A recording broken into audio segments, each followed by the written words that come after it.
Memasuki zona orange untuk Kota Palembang serta diterapkannya kembali pembatasan kegiatan masyarakat atau PPKM level 3 berpengaruh terhadap pola belajar siswa sekolah di Kota Palembang.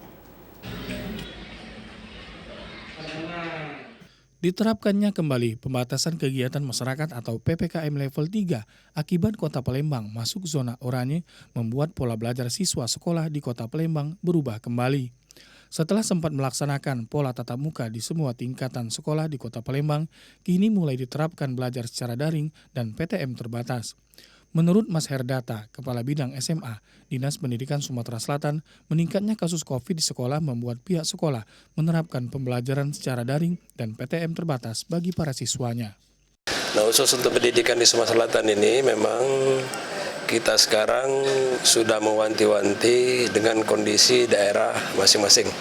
Artinya pada kawan-kawan, teman-teman, para sekolah, artinya silakan melaksanakan kegiatan di sekolah itu menyesuaikan dengan kondisi daerah masing-masing.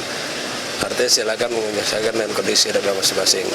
Kalau memang dianggap masih memungkinkan untuk melakukan pembelajaran secara tatap muka, artinya silakan saja. Pemerintah bekerja sama dengan Dinas Pendidikan terus gencar melakukan vaksin di sekolah dengan harapan kasus baru COVID di Kota Palembang dapat berkurang. Tim Liputan TVRI Sumsel melaporkan. Informasi terkait kasus hukum dan kriminal akan kami hadirkan setelah jeda berikut. Tetaplah bersama kami.